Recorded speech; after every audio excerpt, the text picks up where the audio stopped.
Hello. Do you know how the judgment of God plays out in your life? You know, the Bible often challenges us with profound truths about faith and suffering and divine justice. And it can take a little while to kind of get your head around it. In 1 Peter chapter 4 and verse 17, the Apostle Peter writes this: "For it is time for judgment to begin at the household of God. And if it begins with us, what will be the outcome for those who do not obey the gospel of God?" This verse speaks to the idea that God's judgment starts within his own community and then it extends outward. So Peter's writing here to early believers, people who were enduring persecution. You go read those epistles, read the chapters that Peter writes.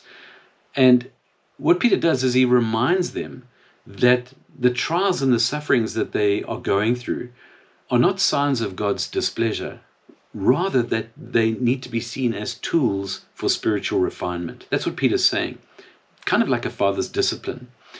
So when we go through trials, whether they're personal hardships or societal pressures, those trials and sufferings serve to purify us. They urge self-examination. They expose the hypocrisy within us. And what Peter's trying to convey is that as we go through these things and as we persevere, it should align us with God's commandments and strengthen our faith. So this judgment that he's talking about is a divine process to ensure authenticity. It echoes the refining fire that the prophet Malachi writes about in Malachi chapter 3.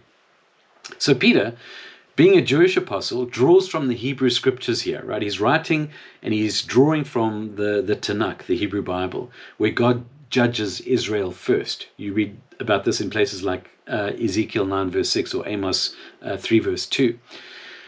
Only now, as Peter's writing, the household of faith includes all believers, right?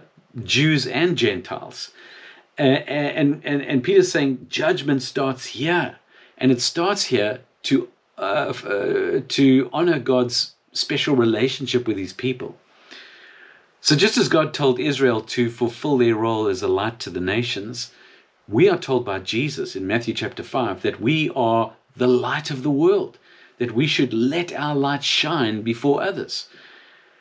So God scrutinizes his own people first because we are accountable for the gospel that we've received.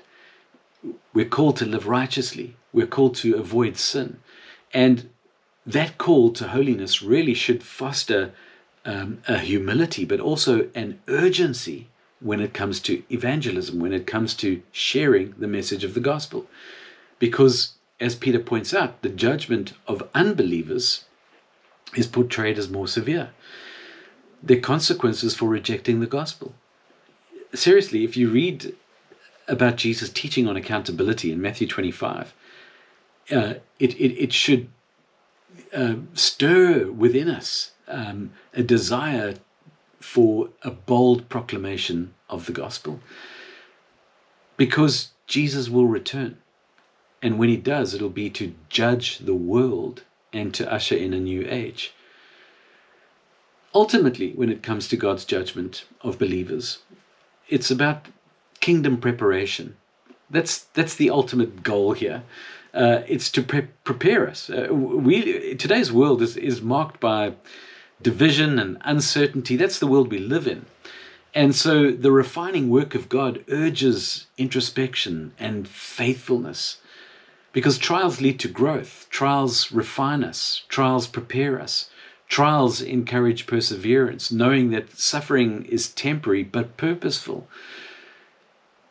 And we can be at peace through trials and sufferings, because through it all, God remains merciful to believers, which should make us better witnesses of his grace, right?